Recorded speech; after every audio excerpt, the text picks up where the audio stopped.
After completely marinating my liver in questionable alcohol, I tried to call the customer service hotline. Unexpectedly, my clumsy fingers dialed my gorgeous female CO instead. 20 minutes into the call, she lost her patience a bit and snapped, "Are you done yet? I want to sleep." "You haven't said good night, baby, to me?" "Good night."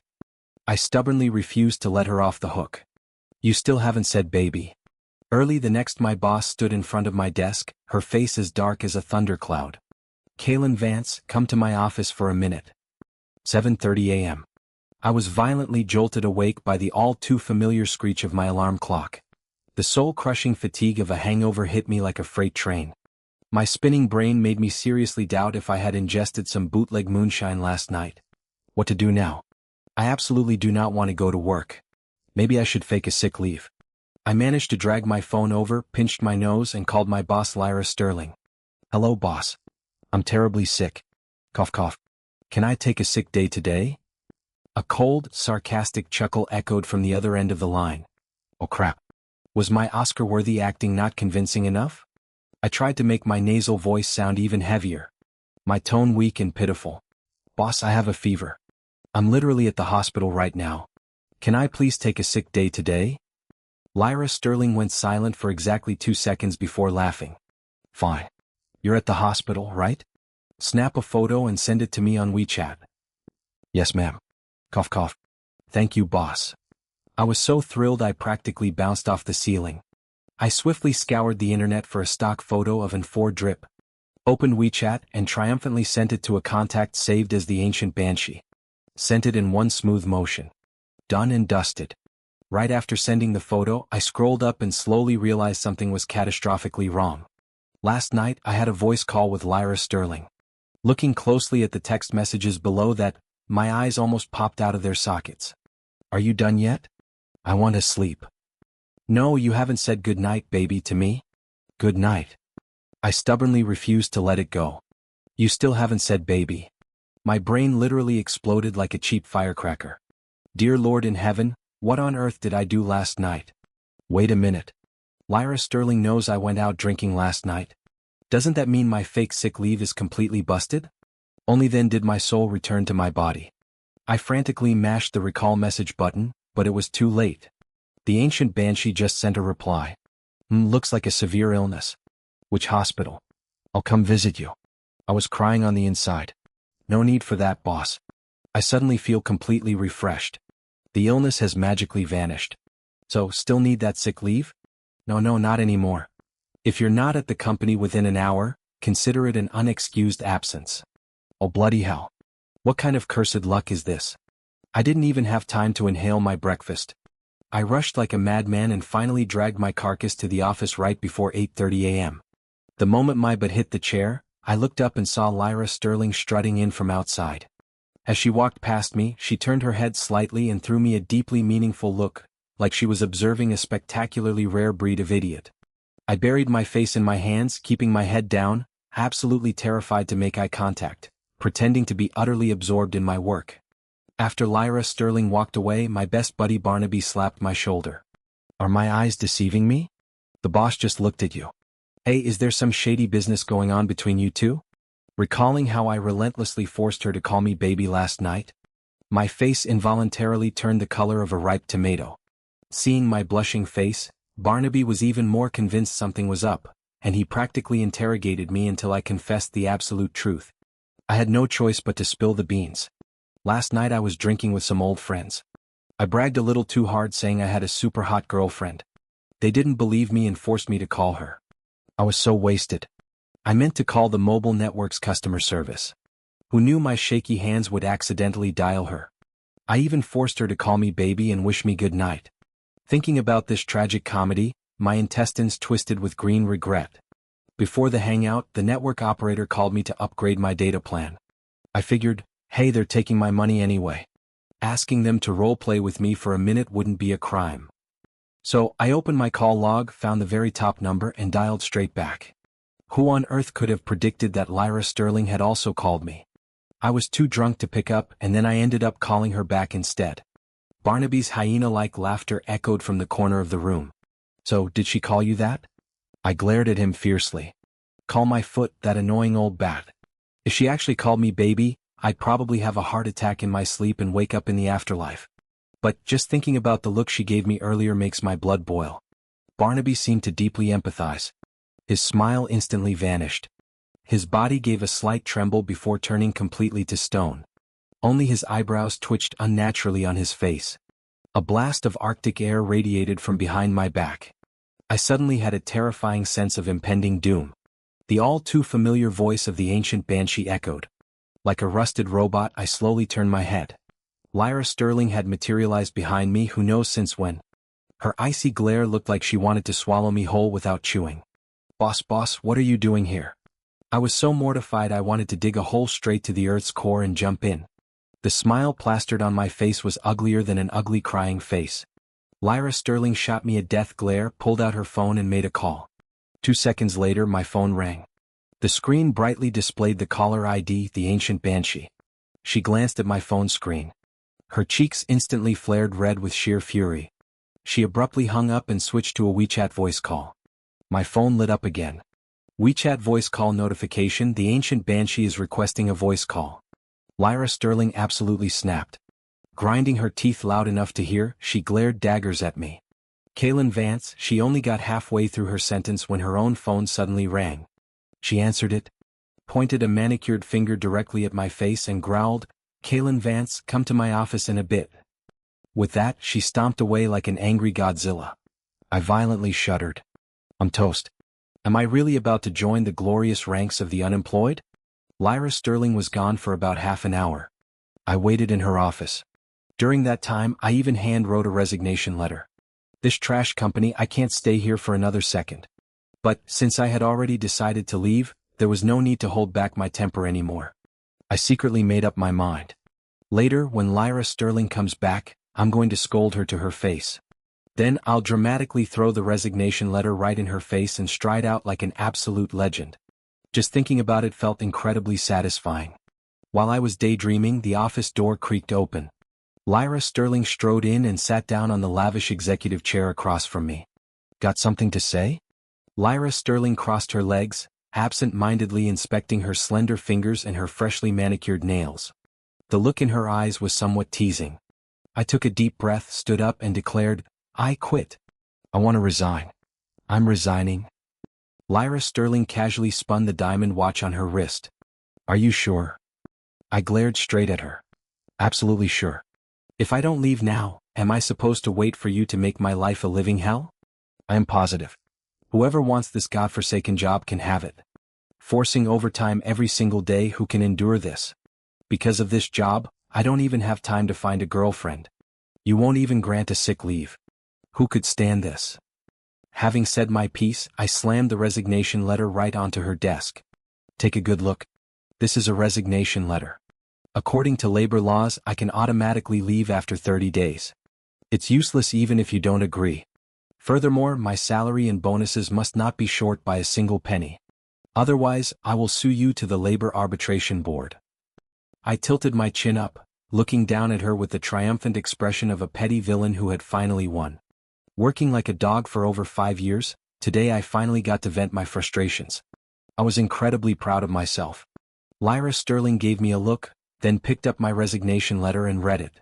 "The pond is small but the toads are loud. The wind is strong but the turtles are many. I bid you adieu." Kaylin Vance, is this really your resignation letter?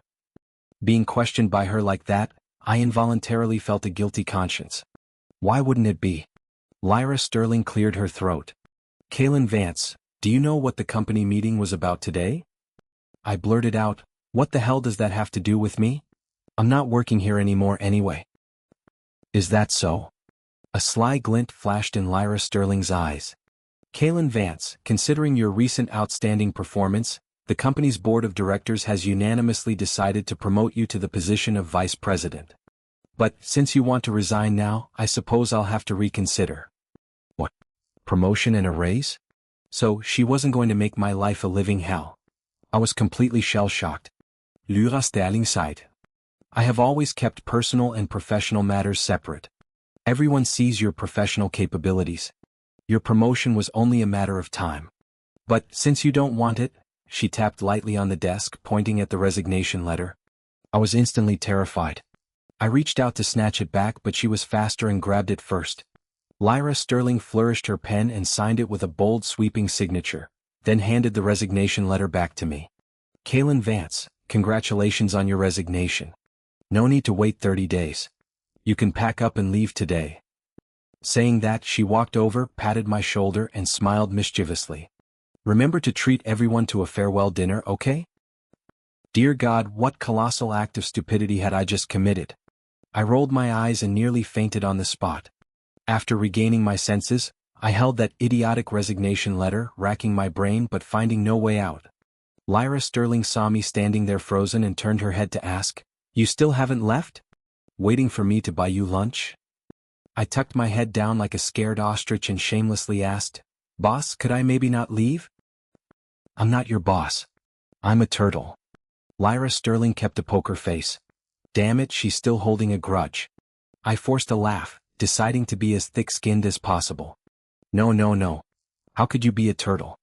You are a beautiful, successful CEO. Lyra Sterling raised an eyebrow, but the look in her eyes softened a bit.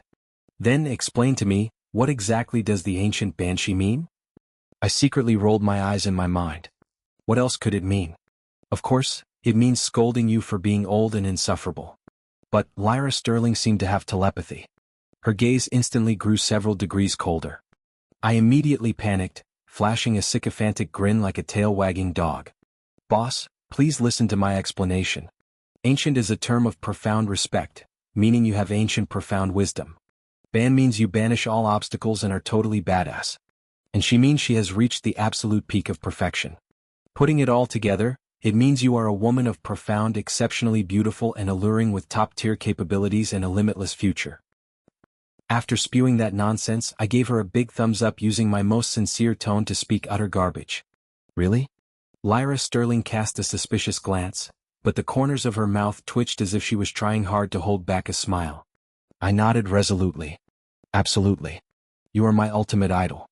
Lyra Sterling coughed lightly, managing to suppress her smile.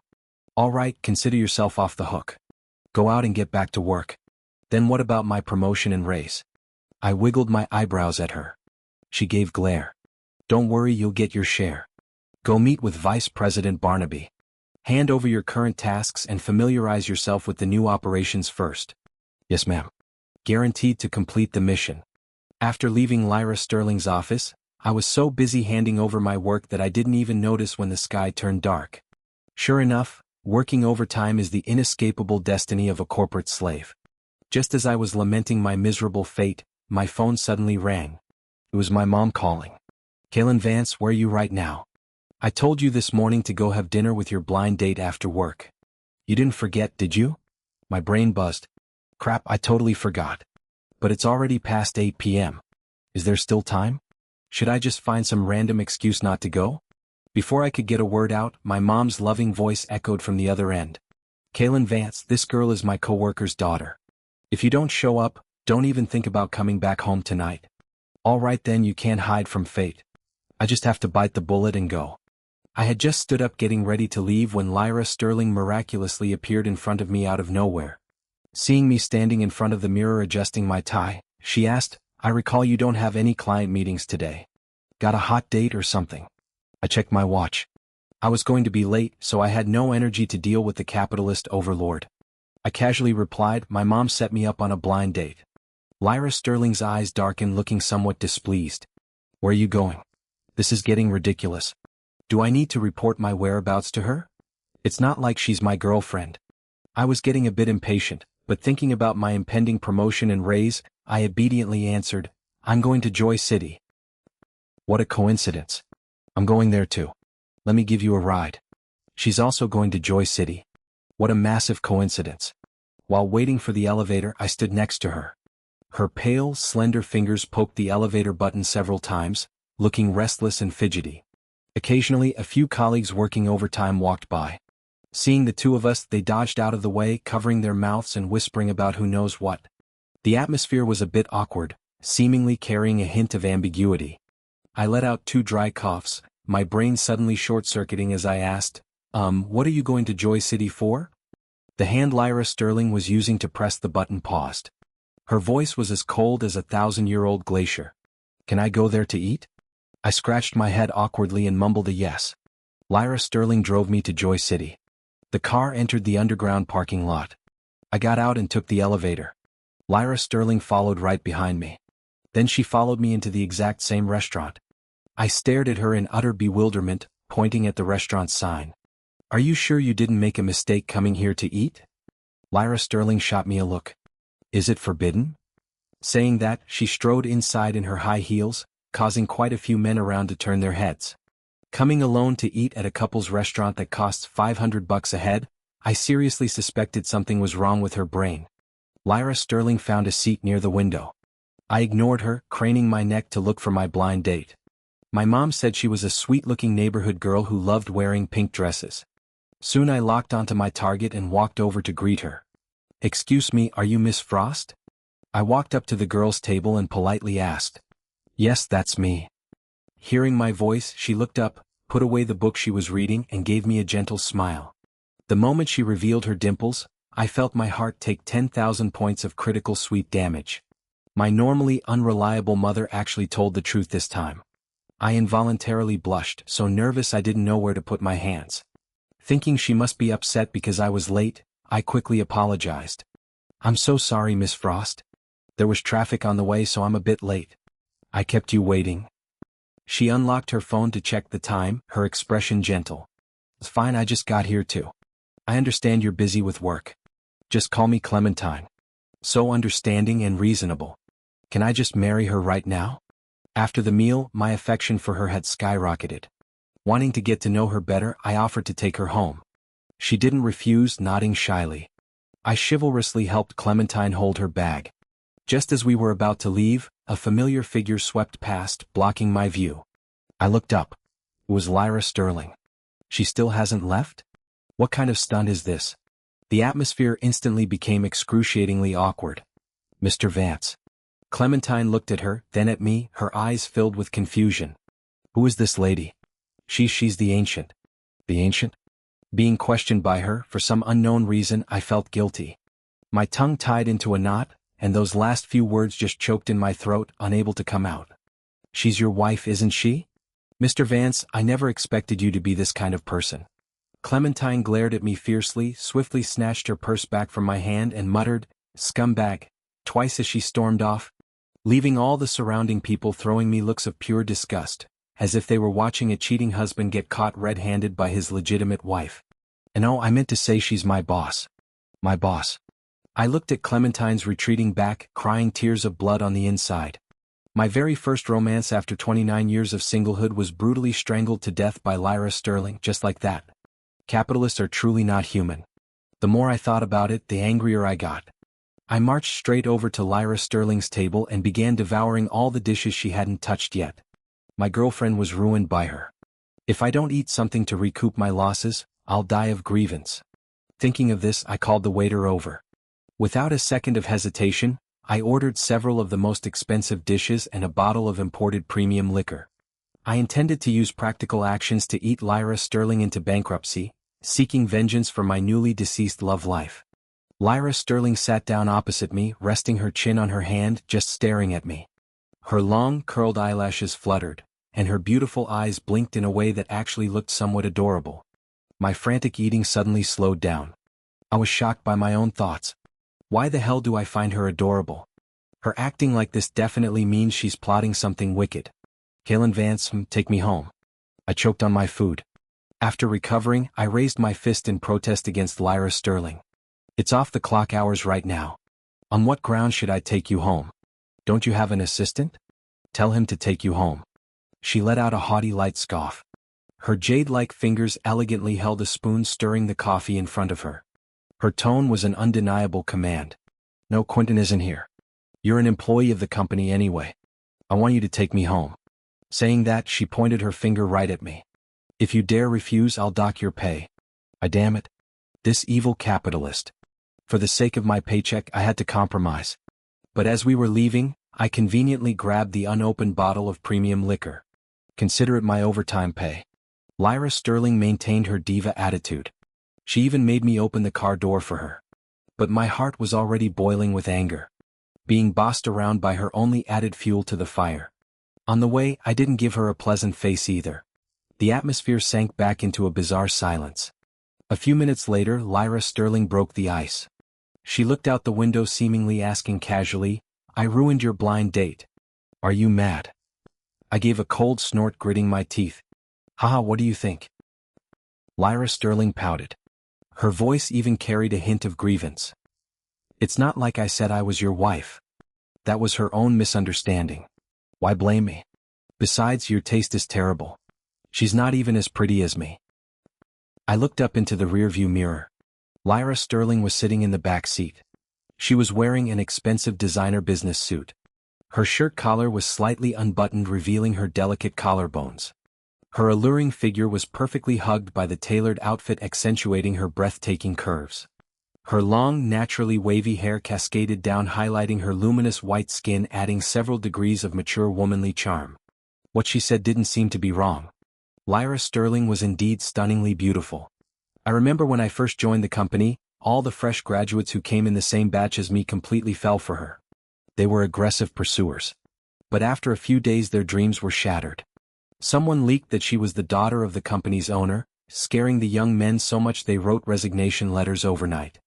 Later on, the boss and his wife went on a world tour, handing the entire company over to Lyra Sterling. She was decisive in her work, only caring about efficiency and sparing no one's feelings. Over time, nobody dared to have any romantic designs on her anymore. They only dared to give her quite a few nasty nicknames behind her back. But what did she mean by saying this now? Could it be she actually has her eyes on me? I looked at Lyra Sterling's impeccably applied makeup in the rearview mirror, wanting to open my mouth and ask her, but the words reached my lips and simply wouldn't come out. I ended up driving in silence for the rest of the trip. The car pulled into the high-end residential complex where Lyra Sterling lived. I got out, opened the door for her. "I brought you home. Can I leave now?" Lyra Sterling raised her wrist to check her watch. "It's so late. It's not safe for a boy to go home alone. How about I drive you home?" What the hell? Even though I'm devastatingly handsome, I'm still a grown man. What kind of danger could I possibly be in? My eyes bulged, completely bewildered by her mind games. I blurted out, "Are you crazy?" The moment the words dropped, Lyra Sterling's face turned completely dark. Standing under the street lamp, she crossed her arms over her chest and haughtily demanded, "What did you say?" I fearfully shrank my neck. I said, "I'm crazy. I'm totally crazy. I really must be losing my mind. Just a moment ago, I actually thought Lyra Sterling might like me. She obviously just wanted to use this opportunity to torture me as revenge for the ancient Banshee nickname. If I knew this would happen, I would have just decisively quit and been done with it." Lyra Sterling looked at me with satisfaction, raised her hand and tossed her car keys to me. "You drive my car home." I was shell-shocked once again. "Then how are you going to work tomorrow?" Lyra Sterling turned to leave. Hearing my question, she turned her head, tilted her chin and said nonchalantly, "This isn't my only car." Unbelievable. The world of the rich is truly beyond my comprehension. I drove Lyra Sterling's luxury car home. Just as the car stopped, Mrs. Higgins from next door ran out and asked, "Oh my, Kaylin, since when did you buy a Bentley? You're doing so well." I awkwardly waved my hands. "It's not my car, ma'am. It belongs to someone else." Mrs. Higgins clicked her tongue in sheer amazement. "Who would lend you such an expensive car?" Thinking for a moment, she covered her mouth, her expression looking like she had figured out the secrets of the universe. "It's your girlfriend's car, isn't it?" I was just about to explain that it wasn't, but Mrs. Higgins was already laughing and walking away. She hadn't gone 2 steps before she bumped into an acquaintance. I distinctly heard her tell them, "Let me tell you that Vance boy in building number 6, he has a girlfriend who's super rich and super nice. She gifted him a whole Bentley." A few days later, the entire apartment complex knew I had a girlfriend. There were even several wild variations of the rumor spreading around. Even my mom pulled me aside and asked, "Kaylin, you have a girlfriend? Why didn't you tell your mother? If I knew you had a girlfriend, I wouldn't have set you up on that blind date." I frantically tried to clear my name. "Oh. Don't listen to their nonsense. There's no such thing." My mom smiled knowingly at me. Are you being shy? Mrs. Higgins told me everything. She saw with her own eyes someone dropping you off at home. What is this? This is slander, pure slander against my good name. Before I could even protest, I heard my mom continue. Kaylin, since you already have a girlfriend, Mom will help you cancel all future blind dates. We can't be two timing, you hear me? I instantly felt the earth spin and the heavens tilt. I was so mad I almost passed out. My love life just went up in smoke just like that. Going to work the next day, my resentful aura was heavier than a vengeful ghost. During the work report, I glared at Lyra Sterling several times, but she remained completely oblivious. After the meeting, she called me into her office. Do you have a problem with me? Lyra Sterling raised her eyes to look at me. In a rare moment of sheer bravery, I craned my neck and fired back. Thanks to you, my love life is ruined. Really? A hint of a smile flashed in Lyra Sterling's eyes. Isn't that a good thing? Focus all your energy on your work. Stop thinking about those trivial nonsense things. I grumbled under my breath. Good thing my foot. Compensate me with a girlfriend. She committed such an immoral act. She should at least reward me with $1,000 to comfort my wounded soul. If cash is really a no-go, a box of tangerines would do. I threw her a deeply earnest and pleading look. She suddenly stood up, walked over, and sat right on the edge of the desk in front of me. Her beautiful slender legs brushed against my pant leg. Her eyes were overflowing with amusement. It's just a girlfriend, right? I'll compensate you with myself. How about that? She wants to introduce me to someone. Are you kidding me? If she doesn't want to give me the tangerines, she should just say so. I furiously stomped out of the office and refused to speak a single word to her for the rest of the day. Who would have expected that when it was time to clock out, Lyra Sterling would appear at my cubicle again?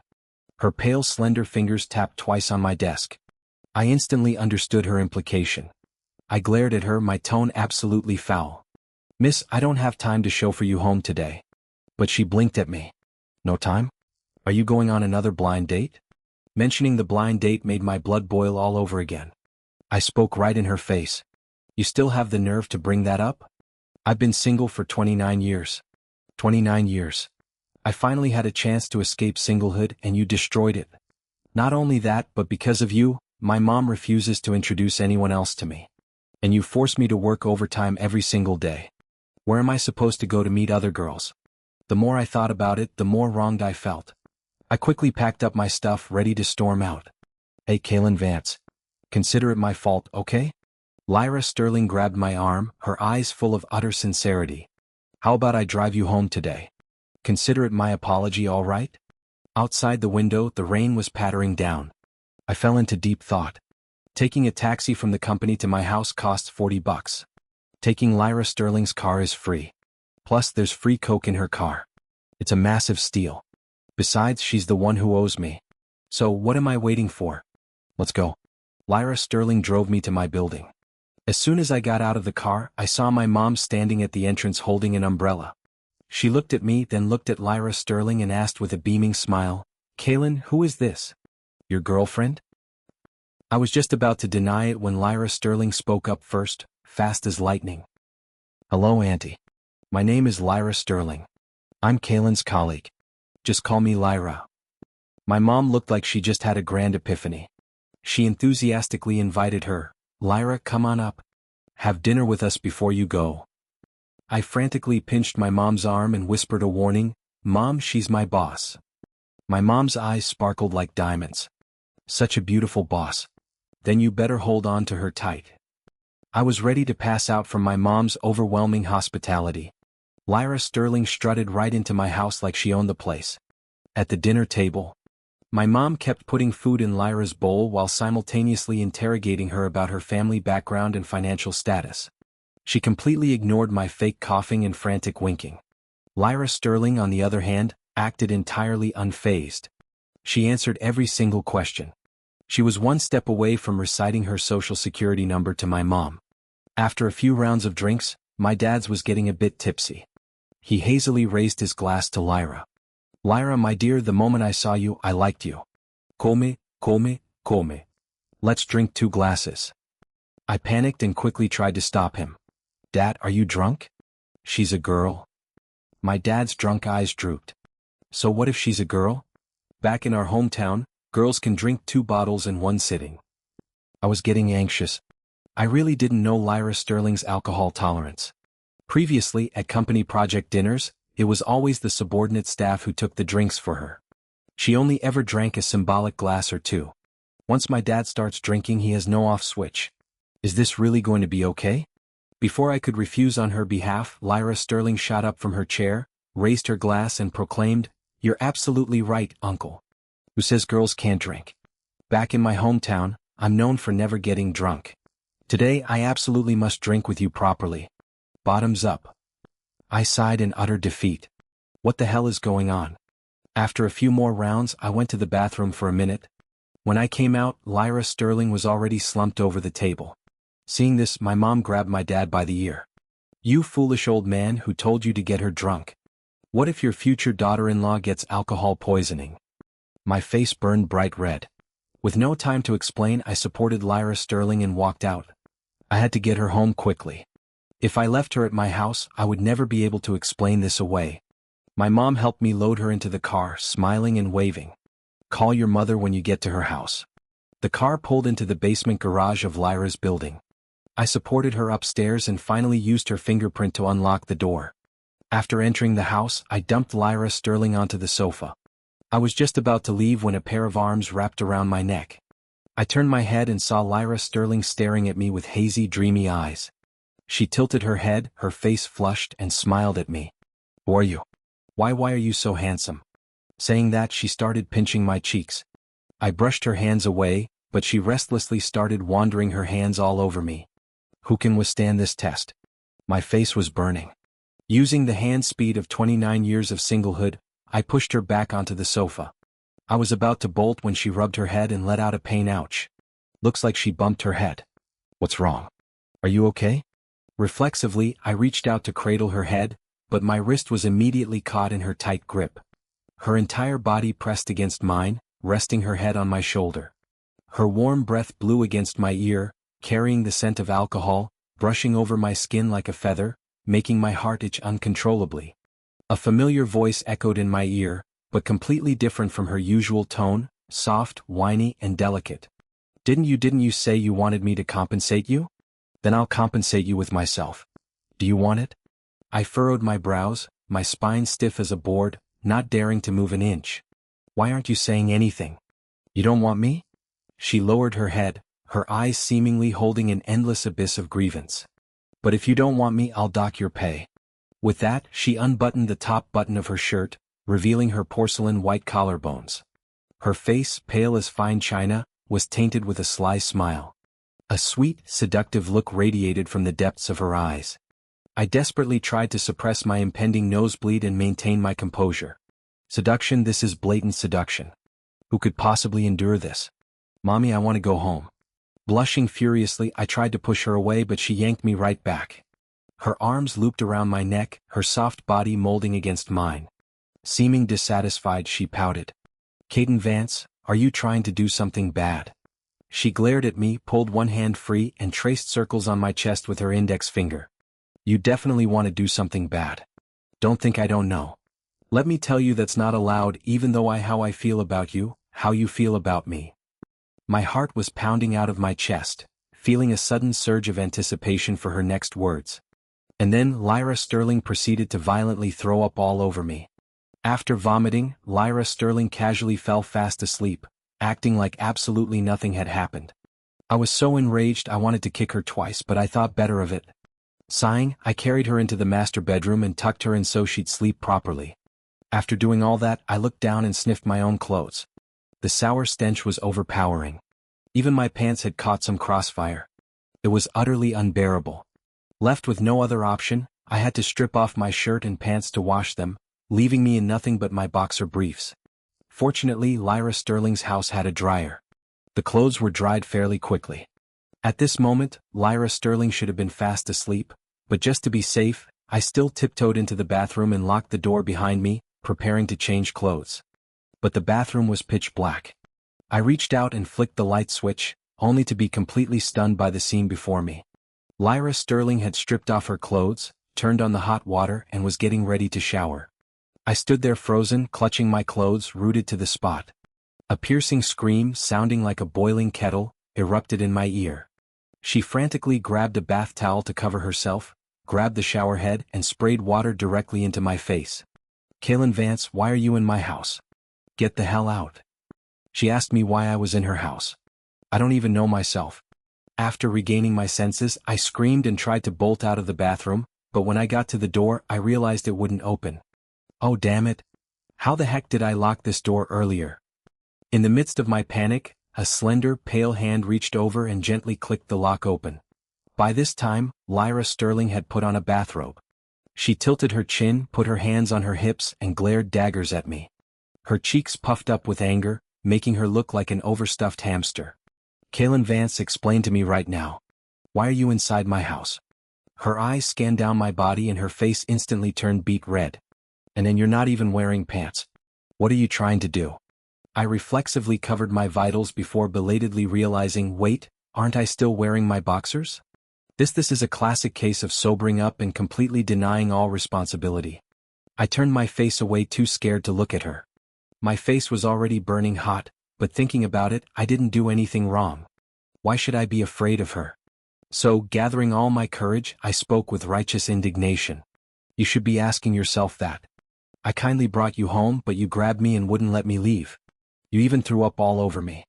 I had no clean clothes to wear, so I had to be like this." She frowned, scanning me with suspicious eyes. "Really? Looks like she really was blackout drunk and forgot everything." But seeing her struggling to remember and failing, a wicked impulse sprouted in me to tease her a little. Cough cough. Someone earlier even said she wanted to compensate me with herself. Lyra Sterling's eyes widened, staring at me as her face flushed deeply red again. "Really?" I feigned shock and coughed twice. "Of course it's real. Why would I lie to you?" She didn't say anything, just tilted her head to look at me. Her fox-like eyes narrowed slightly. There was a tiny mole right under the corner of her eye. As I was looking closer, she suddenly stood on her tiptoes and planted a kiss right on my cheek. I sharply inhaled a breath of cold air, my brain instantly short-circuiting to a blank white void. "Lyra Sterling, what are you doing?" Her face was blazing red. She gave a haughty little hemp and poked my chest with her finger. "You've seen everything. Aren't you going to take responsibility? Kaylin Vance, are you even a man? Take responsibility. Well, you saw everything of mine too. Aren't you going to take responsibility?" She narrowed her eyes and let out a soft laugh. "Fine by me, Kaylin Vance. This lady here will take responsibility for you. Marking my territory, from now on you are my boyfriend." What kind of script is this? Overbearing female CO falls for me? Or is this a forced romance trope? Before I could even react, her arms looped around my neck again. Her moist lips pressed against mine, soft and delicate like cotton candy. My breathing hitched. I reflexively braced my hand against the wall. She seemed slightly dissatisfied, letting out a soft hemp and grabbed my hand, placing it on her waist. The string of reason in my brain snapped with a loud twang. Like I had lost my mind, I held her tightly in my arms and passionately kissed her back. Inside the bathroom, the sound of rushing water mingled with the sound of heated, heavy breathing lingering endlessly. After the frenzy, my reason slowly returned. But Lyra Sterling kept complaining she was dizzy. Having no other choice, I had to carry her to bed. Drunk Lyra Sterling was as clingy as a little kitten, wrapping herself around me and refusing to let go. I finally managed to coax her into bed, but she grabbed my hand tight, claiming she was afraid of the dark and forbidding me to leave. Well, whatever. She's my girlfriend now. What else can I do? I just have to comfort her. I held her in my arms, gently patting her back, trying to coax her to sleep. Lyra Sterling obediently snuggled against me, rubbing her face into my chest twice. Not long after, she was sound asleep. I gently laid her down on the bed.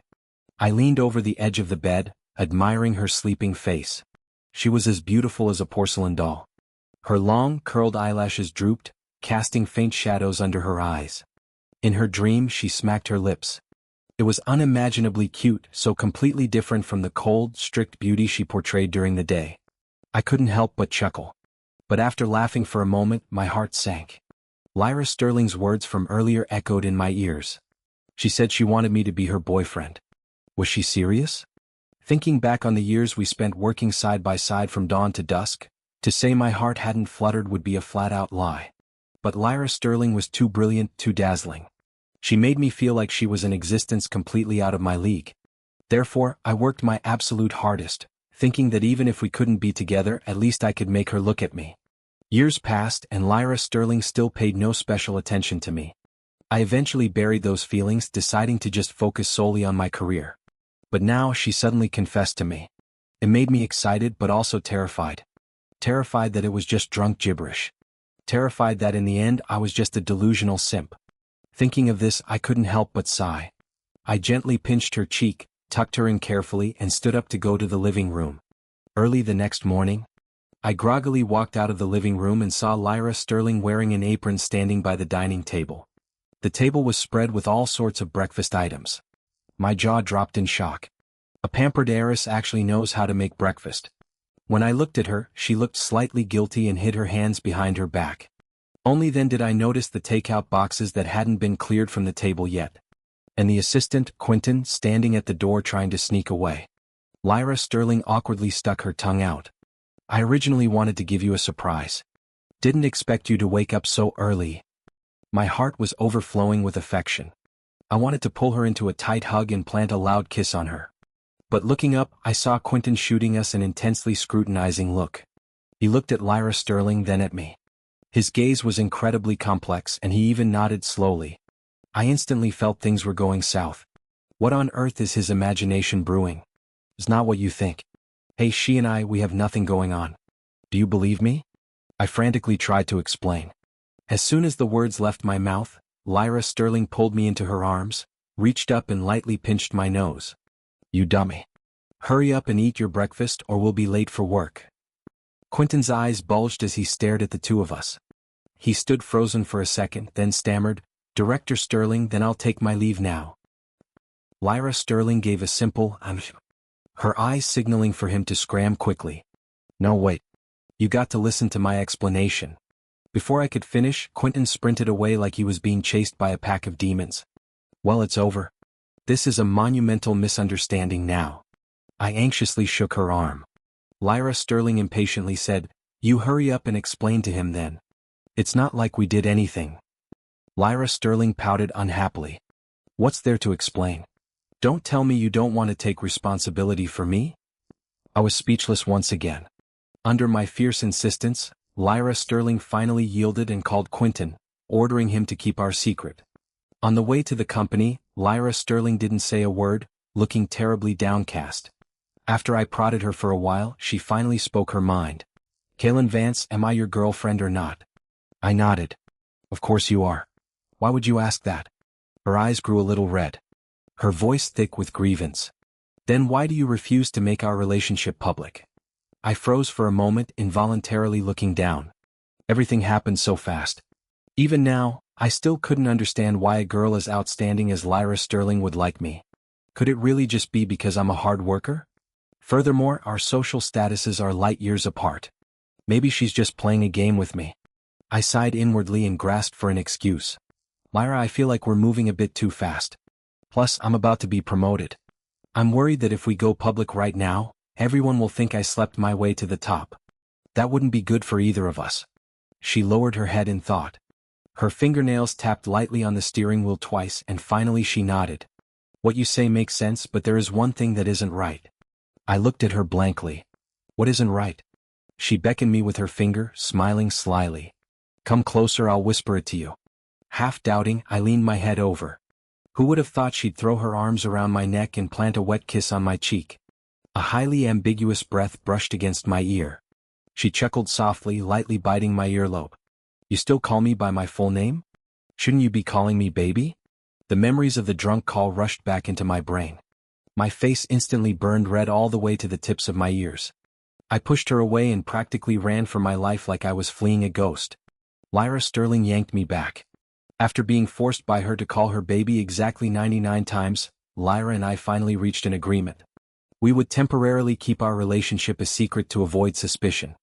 I bolted into the office first, booted up my computer and pretended to work for a while.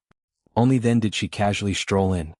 As she walked past my desk, she flashed a sweet smile and threw a glance my way. I nervously swallowed hard and continued pretending to be working diligently.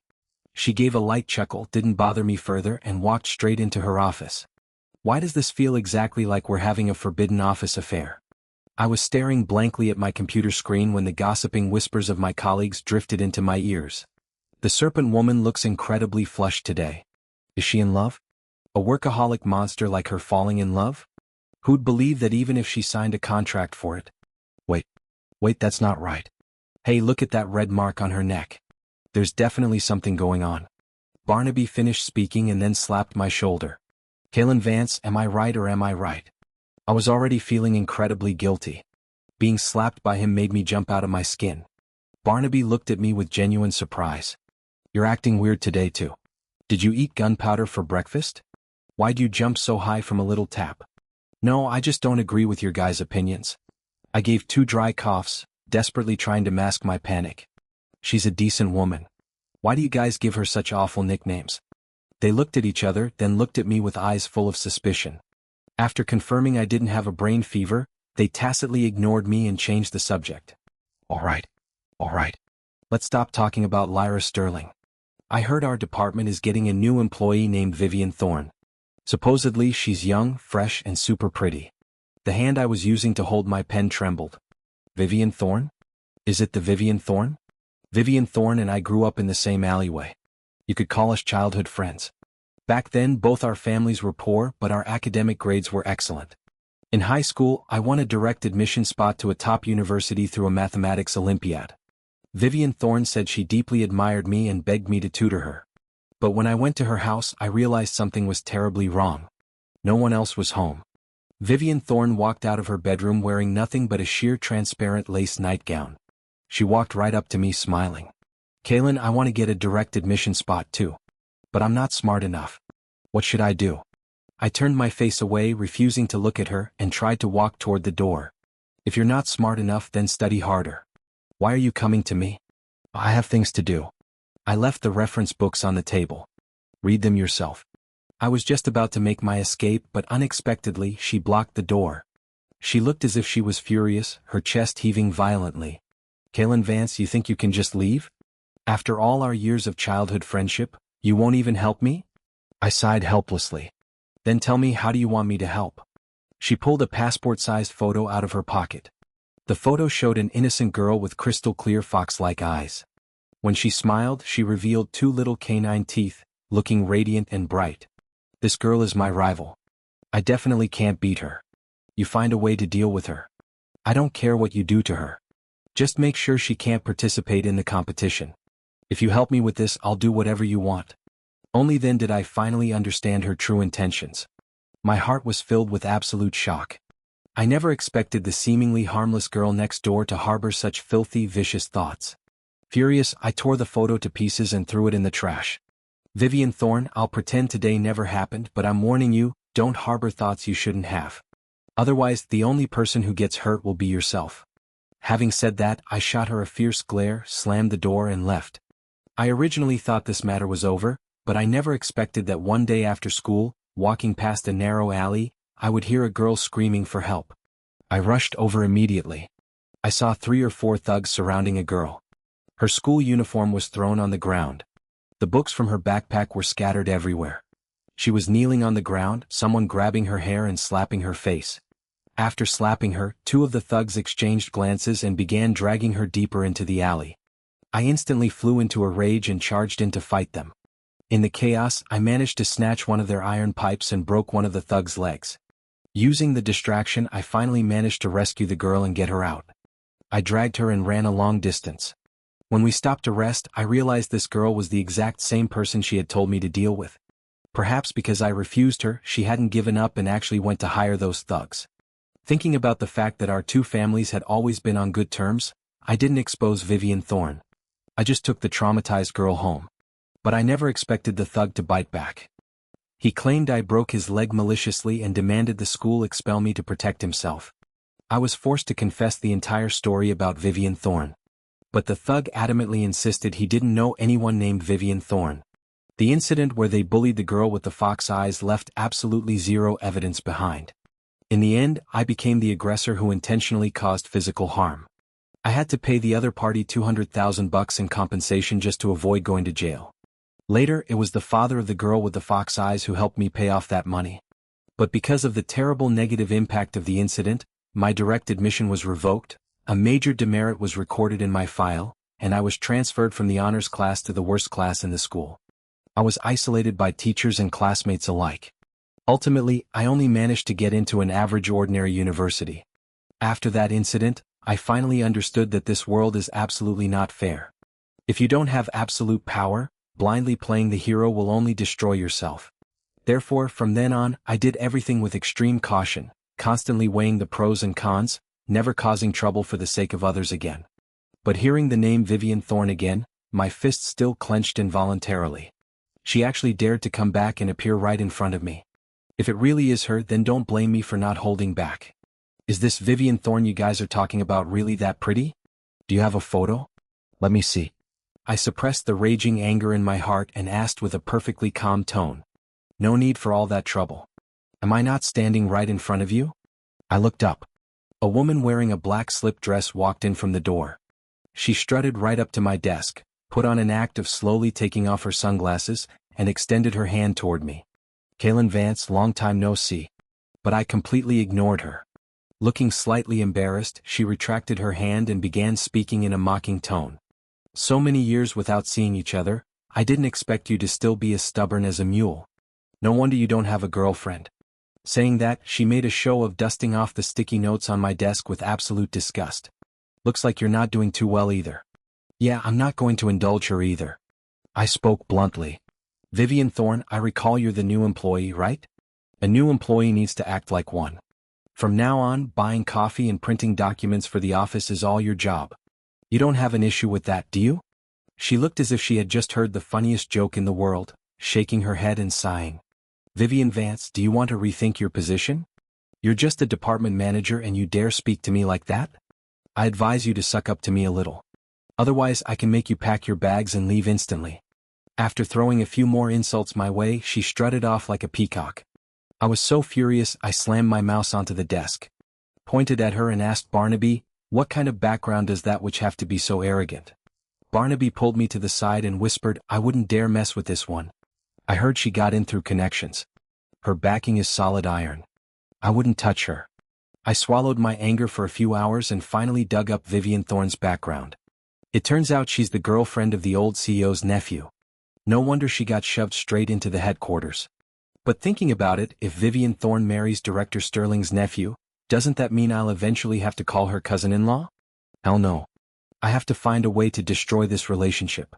I stood up to make a cup of coffee, my brain still churning on how to deal with Vivian Thorne, when I saw Lyra Sterling's assistant, Quentin, walk out. Next to him was Brenda from HR, looking incredibly indignant. She slammed her mug onto the counter with a loud clack. I absolutely despise people who use the back door. That Vivian Thorne, what right does she have to be the CEO's assistant the moment she walks in? You've worked your butt off for years and now you have to step aside for some brat who popped out of nowhere. Makes me sick. Quentin's face was incredibly grim. He sighed. What can we do? Who told her to have such strong backing? Brenda kept going. Just look at how arrogant she is. If you didn't know better, you'd think she was the boss. The two of them finished making their coffee, exchanged a few more words and left, completely oblivious to my existence. Looks like Vivian Thorne managed to offend all the veteran employees the moment she arrived. This kind of person climbs high and looks down on everyone now. When she inevitably falls, she can't blame people for kicking her while she's down. I returned to my seat. Quentin had sent me an email reminding me to attend the upcoming company general meeting. This meeting was primarily to summarize the first 3 quarters of the year and to officially announce my promotion to vice president. When the meeting started, the person standing next to Lyra Sterling had changed from Quentin to Vivian Thorne. Quentin had been pushed away to a far corner, but compared to Quentin, Vivian Thorne's face looked even darker. Her eyes darted nervously toward Lyra Sterling every few seconds, and her gaze held a distinct trace of terror. What's going on here? Could it be she met Lyra Sterling before? But maybe not just met. Maybe they have some bad blood, which is why she's so terrified. After the meeting, I discreetly probed Lyra Sterling. She said she didn't know Vivian Thorne. Today was the first time they had met. Very strange. To get to the bottom of this, I intercepted Vivian Thorne after work and dragged her into a secluded corner. Get lost, Callan Vance. Don't think just because you're a VP now that you're so great. I am the girlfriend of the old CEO's nephew. With one word I can have you fired instantly. She swung her purse, aiming right at my head. I caught it and threw it to the ground. Vivian Thorne, I still have leverage on you. I strongly advise you not to be so arrogant. What leverage? Her eyes darted away. Guilty as she took 2 steps back. I feigned perfect calmness and nonchalantly dropped 2 words, Lyra Sterling. Hearing that name, her entire body violently flinched as if she had been electrocuted. She grabbed my arm, threatening me, you were involved in what happened back then too. If you let her know, you won't be safe either. Okay. Therefore, you will not tell her, right? I continued to bait her. What did I do? Why don't I remember? I kept digging for information. She gripped my arm, squeezing hard. It doesn't matter if you didn't do it, but I won't say it like that. I can tell her that you were the one who hired those thugs to bully her that year just so you could play the hero. Because you knew her family was rich, you intentionally approached her. And I was just a pitiful girl who was threatened by you because of our childhood friendship. My brain exploded. Long dusted memories came flooding back. The image of the girl in my memory slowly materialized. Fox-like eyes, pale skin, a mole under the corner of her eye, and the little canine tooth that only showed when she smiled. The innocent face of that girl perfectly overlapped with the face of Lyra Sterling. Every single detail matched flawlessly. Fate is truly a cruel joker. It turns out the girl I saved all those years ago was my current girlfriend. Now that I finally realized this, I held Vivian Thorne in place and continued speaking. Your story is full of holes. If I was the one who hired the thug, then why did he sue me afterward and nearly send me to jail? This entire thing was clearly orchestrated single-handedly by you. You said Lyra Sterling was your rival and told me to use any means necessary to stop her from joining the competition. After I refused you, you went and hired those thugs. If I hadn't coincidentally walked by that day, Lyra Sterling would have been ruined. All of this was your doing. Hearing this, Vivian Thorne's lips curled into a mocking sneer. So what if it was me? What can you do to me? Come on. Do you think Lyra Sterling would believe you, or will she believe her future cousin-in-law? If you dare speak a word of nonsense, trust me, I'll have you packing your bags immediately. Seeming to believe I wouldn't dare expose her, she shot me a smug glare, turned around and walked away. But that's fine. What I wanted was for her to confess the truth out of her own mouth. I pulled my phone out of my pocket and saved the audio recording I had just made. Then I headed back to the office. Let's see how much longer she can stay smug. During the lunch break, I invited Lyra Sterling to the French restaurant downstairs for lunch. She naturally linked her arm with mine, craning her neck to look around to see if anyone from the company was watching. Acting exactly like a little girl fiercely guarding her favorite toy. My heart went thump as if I had suddenly been shot by Cupid. Did she know from the very beginning? Is that why she actively pursued me? Halfway through the meal, I finally couldn't hold it in anymore. I opened my mouth and asked, Lyra, have we actually known each other for a very long time? She froze for a moment, then burst out laughing. Looks like someone finally remembered something. Classmate Kaylin Vance from 11th grade chemistry, huh? So, it was really true. But why didn't she tell me directly when I first joined the company? Why wait so many years to confess her feelings? When I voiced my confusion, she quickly gave me the answer. Why wouldn't I? I dropped hints all the. You were just too dense to catch them. The more she spoke, the angrier she got. Her cheeks puffed up. At first, I thought you just didn't like me, so I figured, what's the point of bringing up the past? It wasn't until later, when you forced me to call you baby, that I finally found the courage to confess to you. Truthfully, I've liked you for a very long time. Ever since you saved me, I've liked you. I couldn't suppress my emotions any longer. I stood up and pulled her into a tight embrace. Lyra, I will protect you well. From now on and forever after, I will always protect you like that. She blinked up at me. Do you want to be my bodyguard? How long can you protect me for? A whole lifetime. I laughed and rubbed her head. Yes, a whole lifetime. After pouring our hearts out, I played the audio recording for Lyra Sterling and told her the entire unvarnished truth of what happened back then. The two of us cross-referenced what we knew and discovered that Vivian Thorne had spun a monstrous lie. She had completely fabricated her identity as the heiress of the Thorne Corporation because Mr. and Mrs. Thorne did indeed have a daughter, but she lived abroad year-round. Hardly anyone in the country knew what the real Thorne heiress looked like. So, Vivian had managed to fool everyone. Lyra Sterling thought for a moment, then told me, this is easy to resolve. Next month is my parents' golden anniversary. When the time comes, I'll have someone invite Mr. and Mrs. Thorne and their daughter to attend. As business associates, they'll surely give us face and come.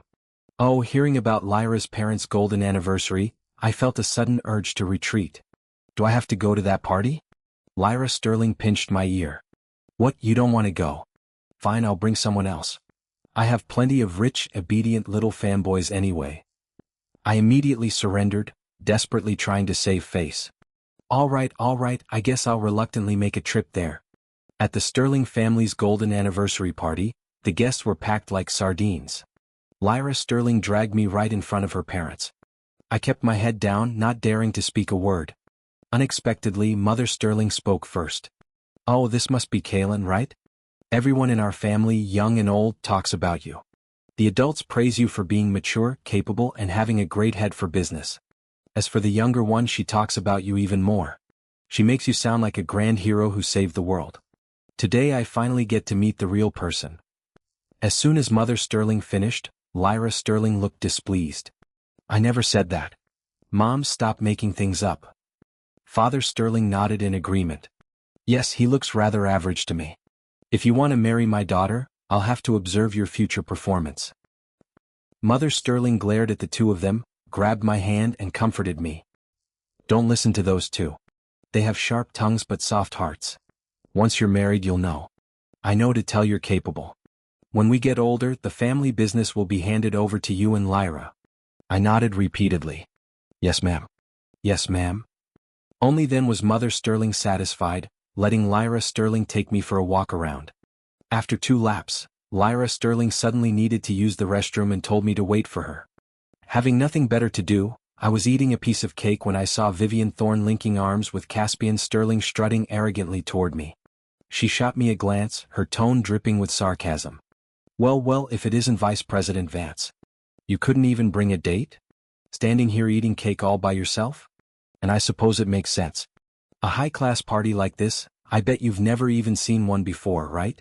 Caspian Sterling knew my position in the company. He gave me an awkward apologetic smile, then pulled Vivian's arm trying to leave.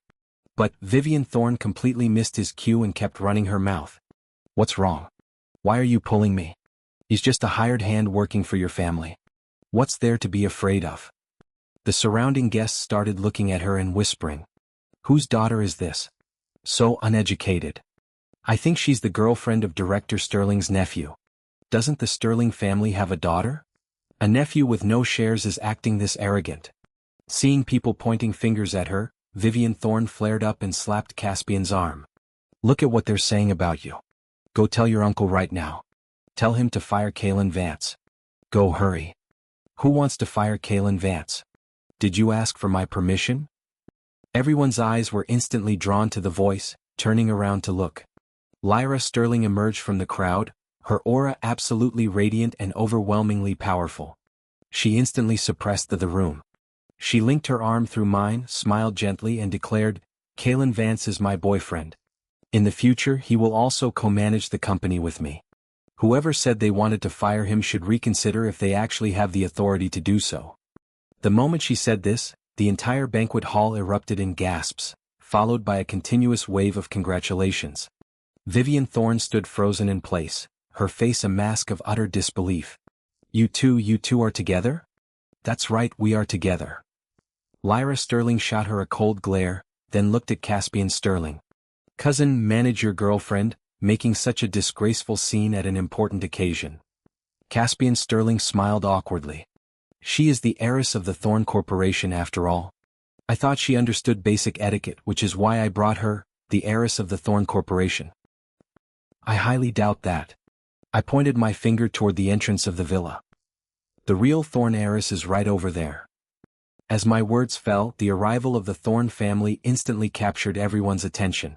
Many people rushed forward to flatter them. Father and Mother Sterling also went to greet them. Caspian Sterling looked at the real Thorne heiress, who carried herself with absolute elegance, grace, and politeness.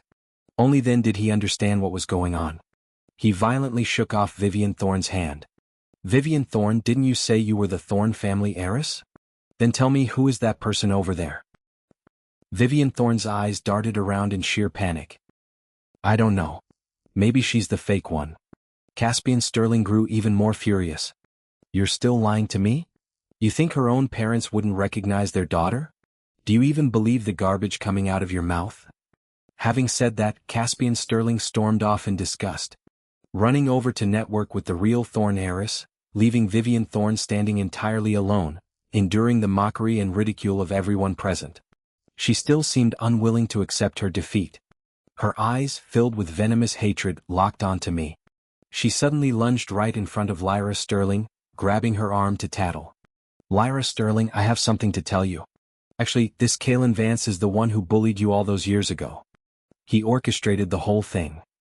Before she could finish, Lyra Sterling yanked her arm free and hit play on the audio recording. Is that so? Then why don't you listen to what you said yourself? The recording played loudly over the speaker. Vivian Thorne's voice rapidly echoed throughout the entire party. Her eyes widened in horror. She stood rooted to the spot in absolute despair. The commotion over here was so loud it alarmed Lyra's parents. After some questioning, they finally learned that Vivian Thorne was the culprit who nearly ruined Lyra Sterling all those years ago. They immediately had security detain her and demanded a reopening of the old case. By the time Vivian Thorne processed what was happening, the police cars had already arrived. She was so terrified she passed out cold and had to be carried to the police station. After the dust settled, Lyra Sterling dragged me back to our old high school saying she wanted to relive our youth. Taking advantage of the empty campus at night, we secretly scaled the wall to get inside. A big yellow dog at the gate chased us for a solid block, finally being bribed into submission by Lyra Sterling with a sausage. The two of us stood facing each other panting heavily. Lyra Sterling patted her chest and laughed. Golden is so heartless. It's only been a few years and he doesn't recognize me anymore. Right. Good thing he's old now, otherwise back in the day he definitely would have caught us.